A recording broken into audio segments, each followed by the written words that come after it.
할렐루야. 새벽에 가정에서 그리고 여기 현장에서 예배드리는 모든 성도님들에게 하나님의 축복과 은혜가 넘치기를 축복합니다.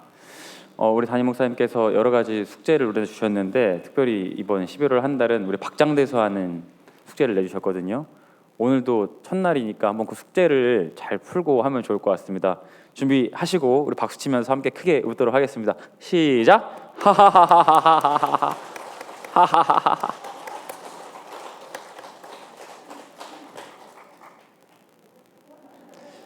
네, 신기하네요. 재밌습니다.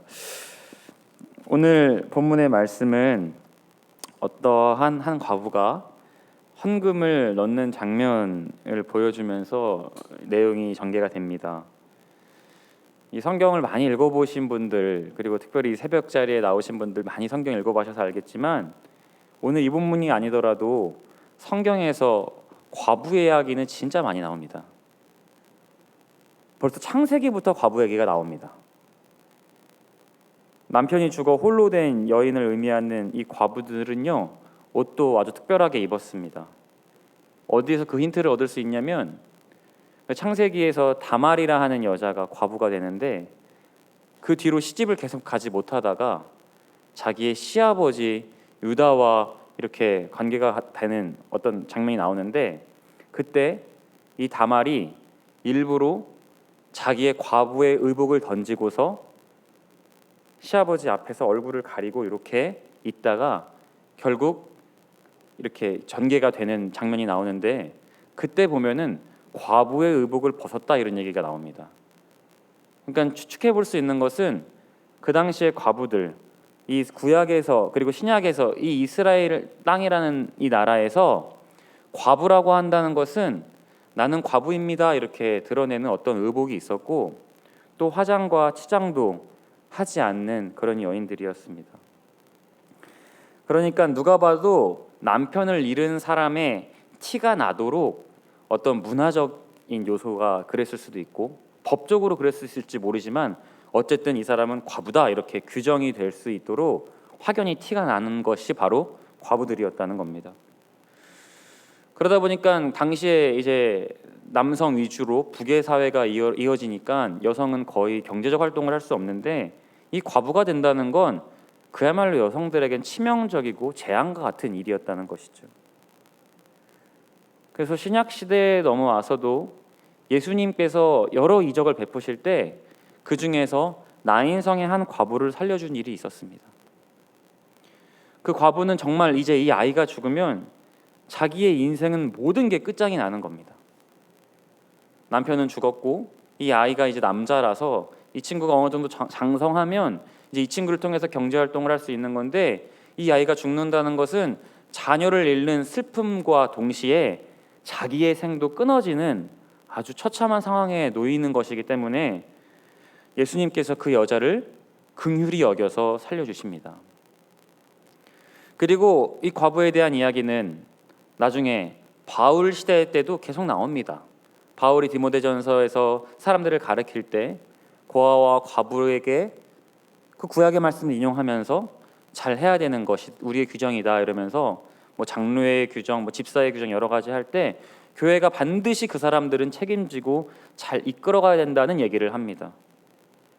그러니까 창세기부터 그 바울 시대까지 이르기 계속해서 이 과부라는 이야기를 하면서 대표적인 사회적 약자다라고 이야기하고 있습니다.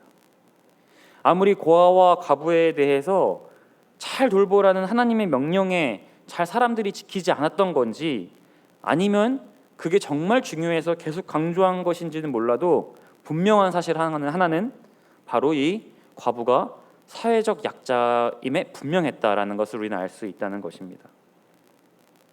그런 가운데서 이러한 전 이해가 있시 이 말씀을 보면 오늘 이 두 렙돈 동전이 두 개밖에 되지 않지만 이 두 렙돈을 헌금한 이 과부는 정말 엄청난 선택을 한 것입니다.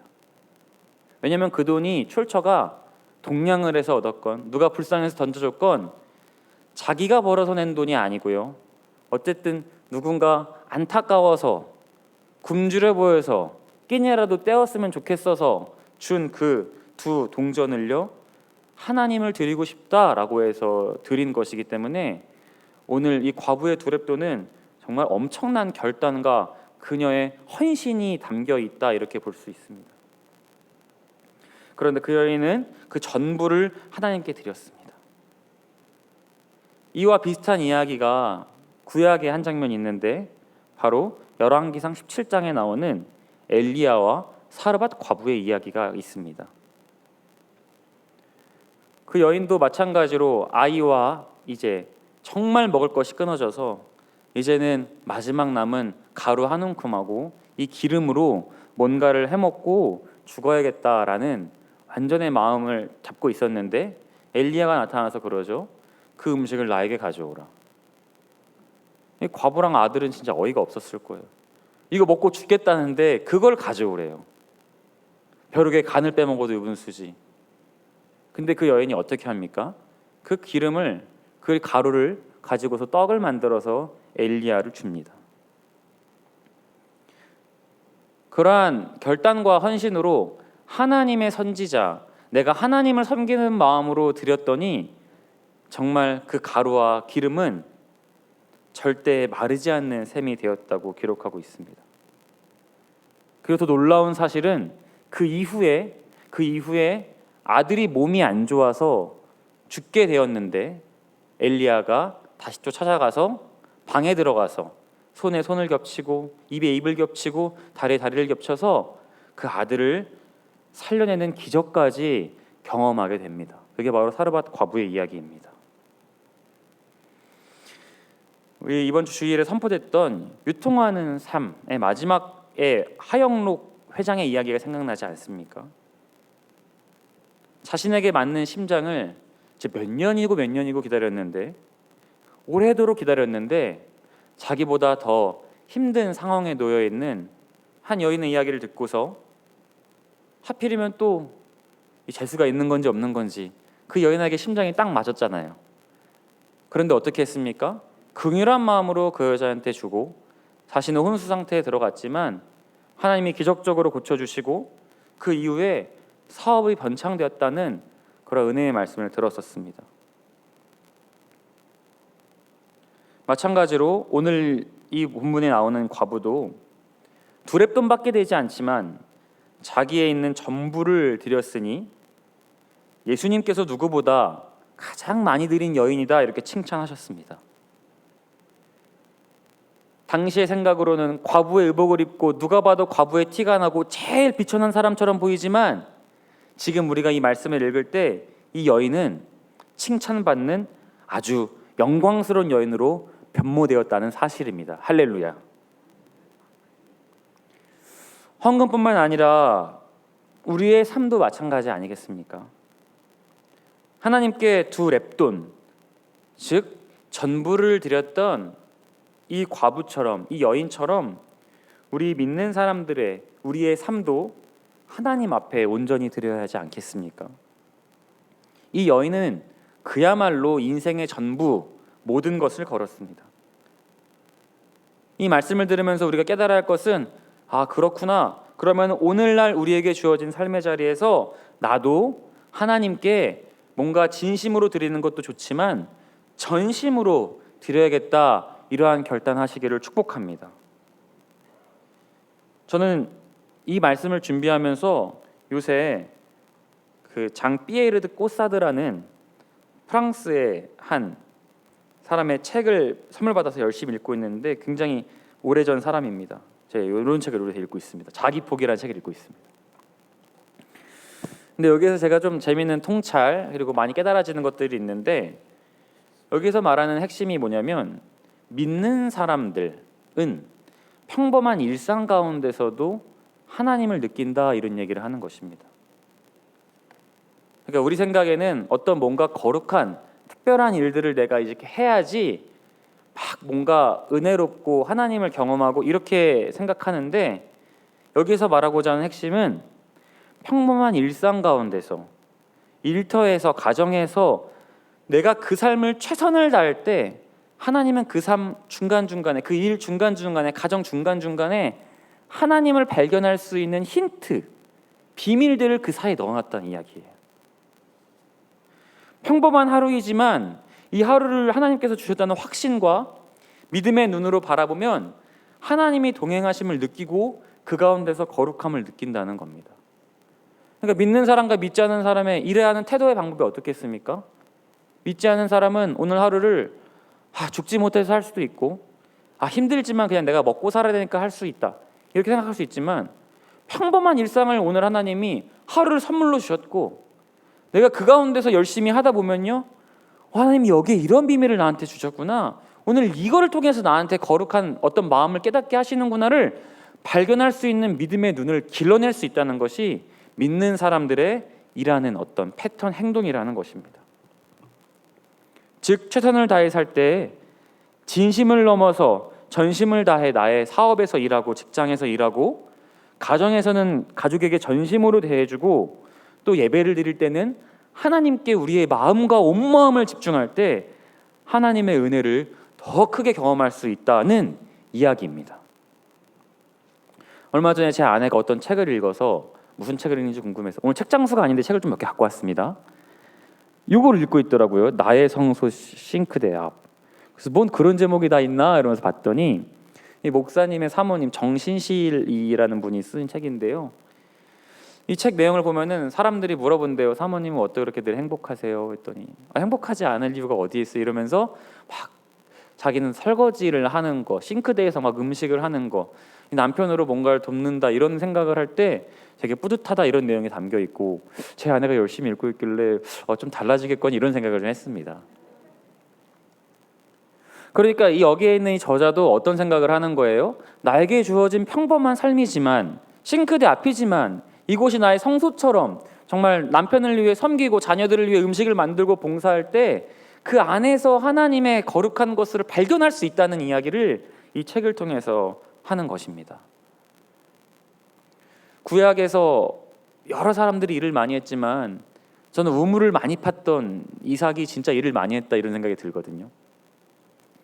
이삭이 우물을 팔 때마다 참 악한 사람들이 우물이 원래 안 나오던 자리에 뚫고 나니까 이제 여기 우리 땅이야, 그 우물 물 좀 내놔 이러면서 이삭한테 막 시비를 겁니다. 근데 이삭이 그때 그래 알았어 줄게 이래서 주고, 또 우물을 또 파요. 하나님이 또 인도해 주셔서 또 파요. 그럼 여지없이 또 물이 나옵니다.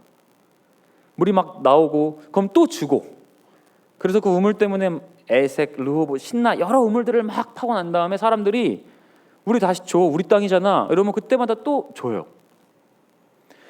그렇게 파고 우물을 파는 완전한 기술자가 되어서 이렇게 파대니까 나중에 사람들이 창세기 26장 28절에 뭐라고 하는지 아십니까? 그들이 이르되 여호와께서 너와 함께 계심을 우리가 분명히 보았다 이렇게 얘기합니다. 그러니까 우물 파는 기술자로 최선을 다해서 자기 직업으로 우물을 막 파고서 다른 사람들이 가져가는데도 나는 우물 또 팔 자신 있어, 하나님이 또 예비해 주실 거라고 또 파대니까 사람들이 뭐라고 인정하냐면 야, 너 우물 잘 판다 이게 아니라 하나님이 너와 함께 하시면 우리가 보았다 이렇게 얘기합니다. 이 말은 무엇이죠? 알아서 전도가 된다는 겁니다. 저 사람은 일하는 태도가 우리랑 다르네. 저 사람은 가정을 섬길 때도 행복하게 하네. 이러한 태도의 차이, 전심으로 다해 일하는 사람들의 모습을 볼 때 그 사람들은 그 사람을 보는 것 넘어서 저 사람이 왜 저럴까? 하나님을 믿는 사람이구나. 하나님을 바라볼 수 있는 눈이 생긴다는 것입니다. 우리가 많이 부르는 찬양 최덕신 씨의 세상 유혹 시험이라는 가사에도 보면 3절은 이렇죠. 주위를 둘러보면 아무도 없는 듯, 그러나 믿음의 눈을 들면 보이는 분 계시네. 지금도 내 안에서 역사하고 계시는 사망과 어둠의 권세 물리치신 예수님, 바로 이 가사가 이런 것들을 말해주고 있다는 것입니다. 사랑하는 성도님들, 오늘 과부의 두 랩도는 진심을 넘은 전심이었습니다. 그 과부의 전심이 전부였습니다. 오늘 우리의 삶, 하루의 삶도요, 하나님께 우리 모두 전심으로 드리시기를 축복합니다. 최선을 다하시고 우물을 열심히 팠던 이삭처럼 우리의 자리에서 열심히 다해야 될 때 그 안에서 하나님을 발견하고 우리의 많은 주변의 이웃들도 그 하나님을 경험하는 그러한 저와 여러분 되시기를 주님의 이름으로 축복합니다. 기도하겠습니다. 하나님 아버지, 주위를 둘러보면 아무도 없는 듯 보이지만 믿음의 눈을 들어 주님께서 함께 하심을 볼 때 우리는 삶의 자리에서 최선을 다할 수밖에 없음을 고백합니다. 오늘 하루의 삶 정말 전심으로 주님께 예배하며 경배하며 일터에서 최선을 다하는 우리들의 삶이 되게 하여 주옵소서. 존귀하신 예수님 이름으로 기도합니다. 아멘.